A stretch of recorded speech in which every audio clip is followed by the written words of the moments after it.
Bonjour amis de la tomate. Bon, mais je vous avais promis une vidéo sur l'amendement. Alors bon, j'avoue que c'est pas trop mon...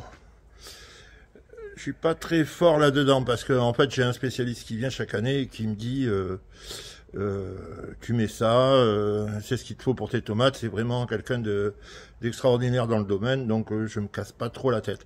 Mais quand même, je vais essayer de développer un petit peu. Je vais déjà avant toute chose, c'est vous montrer ce que moi j'utilise, ce qu'il me fait utiliser. Alors voilà, c'est des granulés comme ça, qui sont facilement mélangeables à la terre. C'est des sacs de 20 kg. Et c'est du fumier, c'est du 4-6-7. C'est-à-dire vous avez 6% d'azote, 4% d'engrais phosphoriques et 7% de potasse. Alors c'est un mélange avec de la brebis, du bovin, enfin il y a un petit peu de tout dedans. Parce que chaque fumier, comme je vais développer tout à l'heure, donne de l'azote de façon plus ou moins régulière. C'est-à-dire vous avez des fumiers longs, des fumiers courts, donc il faut faire attention. Là je vous montre voilà moi ce que j'utilise. Après j'additionne souvent, quand j'ai le temps et le courage, j'additionne souvent de fumier de cheval en plus. Parce que j'ai quelques tonnes de fumier de cheval derrière, dans le champ derrière, je vais les chercher. Et j'essaye d'en mettre dans la serre parce que ça améliore grandement la nourriture, enfin, tout ce qu'il faut mettre dans la terre, tout ce que la tomate a besoin. Après, bon, il est évident que bon, ben moi sur 6000 m², je peux pas faire de compost, mais sur des petites surfaces, c'est très facile d'avoir un coin où on composte son fumier, on composte ses déchets organiques et végétaux de la maison. Bon, ben on va développer un petit peu ça. Déjà, bon, voilà, c'était pour vous montrer moi ce que je fais. Moi, ce que je mets. Voilà. Alors, je mets pas de marque parce que je suis pas là pour promotionner des produits. Et puis, n'importe quelle marque que vous allez prendre, je pense que c'est un peu pareil, quoi. Si vous prenez un 647, vous aurez à peu près la même chose partout. Si vous prenez du Migou, vous aurez ça. Donc, n'importe quelle marque est utilisable. Vous trouverez ça dans soit dans les jardineries, soit dans les coopératives agricoles. Moi, je pense que il vaut mieux aller dans les coopératives agricoles. Ils servent les professionnels, donc ils ont des sacs. Même s'il faut que vous achetez un sac, ça va pas vous coûter très très cher. Et que vous en avez pour 5 ans, c'est pas grave, vous l'avez quoi. Voilà, on va développer. Bon ben voilà, il est très important d'amender son terrain. Et le plus possible pour la tomate. La tomate, c'est vraiment le légume qui a le plus besoin d'amendement. Une courgette, une aubergine, un poivron, on a besoin de beaucoup moins.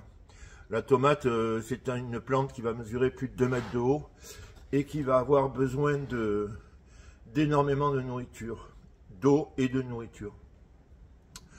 Donc, bon, ben, la première base de l'amendement, ça va être le fumier. Alors, selon les zones géographiques où vous vous trouvez, vous allez pouvoir trouver toutes sortes de fumier, c'est-à-dire fumier de vache, fumier... Donc, on va commencer par le fumier qui est le plus intéressant pour moi, je pense, c'est le fumier de cheval. Alors, le fumier de cheval, c'est un fumier qui est très riche en azote et c'est un fumier chaud. C'est un fumier qui va vous permettre de faire des couches chaudes, c'est-à-dire vous mettez une épaisseur de fumier, il va fermenter. Il va fermenter, dégager de la chaleur. Je crois qu'il peut monter à 70 degrés. Enfin, c'est vraiment un fumier avec, je pense, l'urine de chevaux. Enfin, c'est un fumier qui monte en température assez facilement. Alors, c'est un fumier qui est intéressant aussi à utiliser dans les composts parce qu'il va fermenter et il va vous permettre de dissoudre dans vos composts. Vous mettez tous vos déchets de légumes, donc vous pouvez mettre des trognons de choux, des petites brindilles, vous pouvez mettre tout un tas de choses. Et en mettant du fumier de cheval à l'intérieur, vous allez pouvoir faire fermenter tout votre compost et préparer un compost beaucoup plus... gagner du temps sur la préparation du compost, quoi, voilà. Et maintenant, surtout, amender son terrain avec du fumier de cheval, toujours l'amender avec un fumier qui est décomposé. Pas un fumier frais. Si vous mettez un fumier frais, eh ben, il va fermenter, et il va vous brûler les racines et ça va pas être bon du tout pour votre culture. Donc, fumier de cheval, je pense que c'est un des fumiers les plus intéressants. Vous avez le fumier de mouton. Alors le fumier de mouton, il est intéressant parce que il a une durée beaucoup plus longue que le fumier de cheval en amendement. Mais par contre, il est beaucoup plus fort. Donc, il faut l'utiliser en quantité un peu moindre que le fumier de cheval. Donc, il faut en mettre un petit peu moins. Après, les quantités, ça dépend. Moi, j'utilise du fumier de brebis, du fumier de mouton, j'utilise, mais bon, c'est des granulés, j'ai tant à l'hectare, c'est concentré, il y a des apports de nourriture à l'intérieur. Mais vous, si vous prenez du fumier de mouton frais, c'est un fumier froid aussi, hein. Donc il va être sec, vous pouvez l'utiliser directement, et mettez-en en quantité quand même assez modérée, ça risque de vous brûler les racines si vous en mettez trop. Mais un fumier intéressant dans sa longueur de décomposition. Alors le fumier de porc, bon, il est un peu plus difficile à trouver selon les régions, mais c'est un fumier qui a une durée assez relative. Par contre, son avantage, c'est qu'il est très riche en potasse. Donc, la potasse, si vous voulez, ça nourrit le fruit. Ça nourrit le fruit, ça permet d'avoir des fruits plus gros. Donc, il est intéressant pour ça. Peut-être à le mélanger à d'autres fumiers, à du fumier de cheval ou à du fumier de mouton. Voilà, mais il est de courte durée. Voilà. Mais c'est un fumier qui est intéressant aussi. L'intérêt, ça va être plus de faire un mélange de tous ces fumiers pour essayer d'avoir les propriétés de chaque fumier. Vous avez le fumier de vache. Dans certaines régions, il est facile à trouver. Moi, j'ai beaucoup de familles dans le Lot-et-Garonne, il y a des vaches partout, donc c'est assez facile à trouver. Alors c'est un fumier qui est assez polyvalent. Encore un fumier froid, donc il faudrait, enfin l'idéal c'est de le prendre frais et de composter soi-même.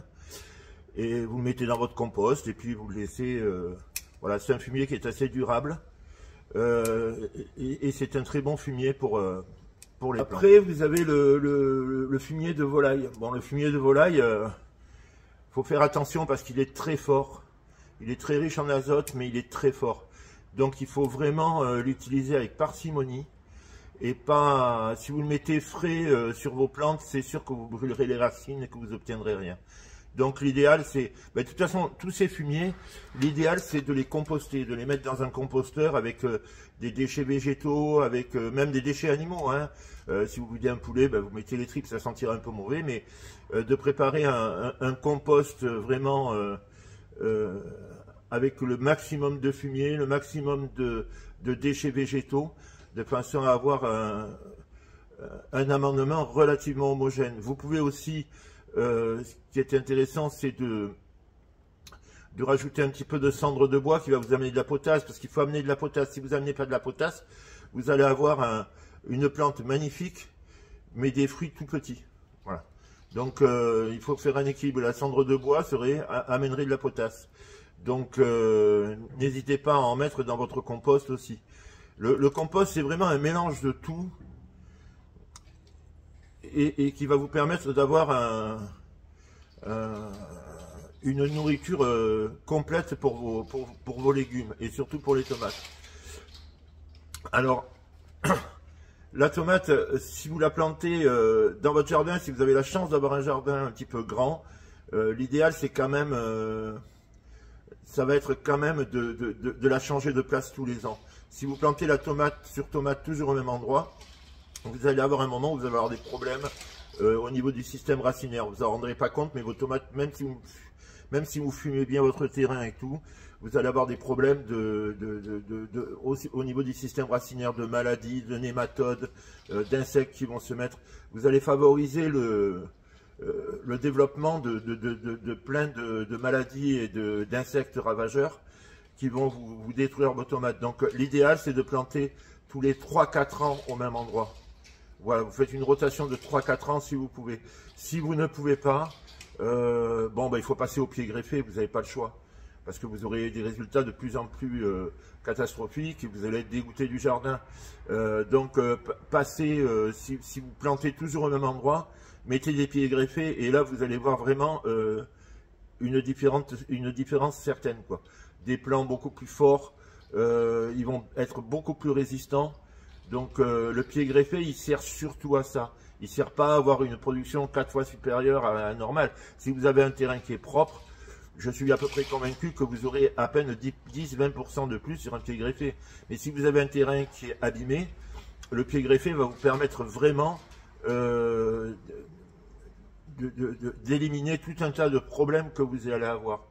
Voilà, ça va être certain. Un plus grand système racinaire va amener plus de nourriture et c'est un système racinaire qui va être résistant à plein de problèmes que vous avez sur des pieds francs.